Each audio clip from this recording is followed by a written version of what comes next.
लोकसभा सीटों पर छठे चरण में 25 मई को मतदान होना है। दिल्ली में चुनाव प्रचार अब अंतिम चरण में पहुंच चुका है, तो वहीं जुबानी जंग भी तीखी हो चली है। दिल्ली के मुख्यमंत्री अरविंद केजरीवाल ने नॉर्थ ईस्ट दिल्ली सीट से भारतीय जनता पार्टी के उम्मीदवार मनोज तिवारी पर हमला बोला। कांग्रेस उम्मीदवार कन्हैया कुमार के समर्थन में जनसभा को संबोधित करते हुए केजरीवाल ने मनोज तिवारी का नाम लिए बिना ही कहा कि रिंकिया के पापा को हराना है। केजरीवाल के इस बयान पर अब मनोज तिवारी ने पलटवार किया है। दिल्ली बीजेपी के पूर्व अध्यक्ष मनोज तिवारी ने कहा कि अरविंद केजरीवाल मानसिक रूप से दिवालिया हो चुके हैं, वो चारित्रिक रूप से भी दिवालिया हो गए हैं। उन्होंने आरोप लगाया कि मुख्यमंत्री बाहर आने के बाद महिलाओं का अपमान करते हैं, महिलाओं की पिटाई करवाते हैं। मनोज तिवारी ने कहा कि वो पीटने वाली महिला के हक में नहीं है, वो मारने वालों के हक में है। वो देश के टुकड़े टुकड़े करने वालों के पक्ष में प्रचार करने आए हैं।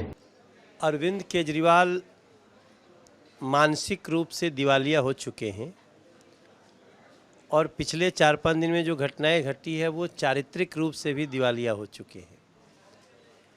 अरविंद केजरीवाल को सुप्रीम कोर्ट ने बहुत ही बेइज्जत करके भेजा हुआ है। माथे पे लिखा पहले सुप्रीम कोर्ट ने कि अरविंद केजरीवाल ये भ्रष्टाचारी हैं, इनको बेल नहीं दी जा सकती, इनको इंटरिम बेल मतलब आपका जेल से निकलना और जेल के अंदर जाने का समय तय है। 2 जून को वापस जेल के अंदर उनको जाना है। सोचिए कितना बड़ा उनका अपराध है। और वो व्यक्ति बाहर आने के बाद महिलाओं का अपमान करते हैं, इतने गुस्से में हैं कि महिला की पिटाई करवाते हैं।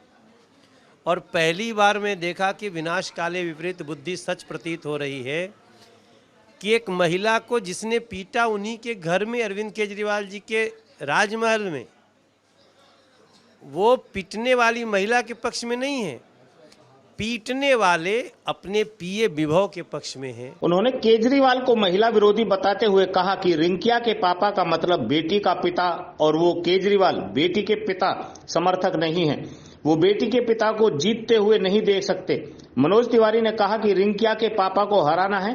उन्होंने केजरीवाल पर हमला बोलते हुए कहा कि एक बेटी को तो मारा ही है, अब कहते हैं एक बेटी के पिता को हराना है। हम चाहते हैं कि रिंकिया के पापा जीतें। रिंकिया के पापा मतलब बेटी का पिता।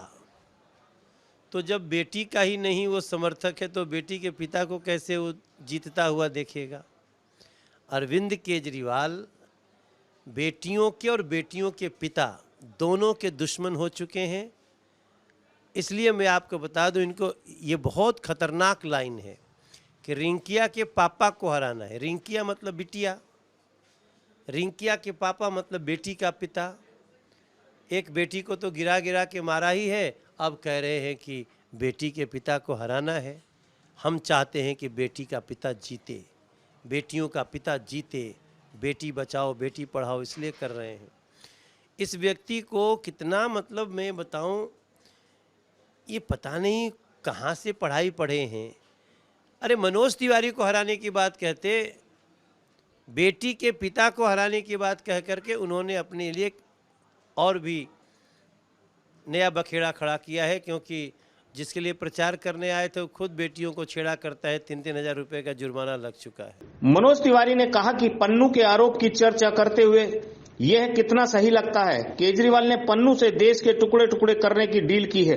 उन्होंने दिल्ली के मुख्यमंत्री को शातिर अपराधी बताते हुए कहा कि जेल में अगर उनकी इंसुलिन रोक ली गई तो इसका मतलब है कि उनके साथ आतिशी और सौरभ साजिश कर रहे हैं।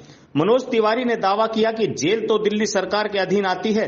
उन्होंने कहा कि इसका कहीं ये मतलब तो नहीं कि उनके मंत्री ही उनसे नाखुश हों। देश और दुनिया की खबरों से अपडेट रहने के लिए आप अभी तक न्यूज चैनल को सब्सक्राइब करना ना भूलें और साथ ही हर न्यूज का नोटिफिकेशन पाएं।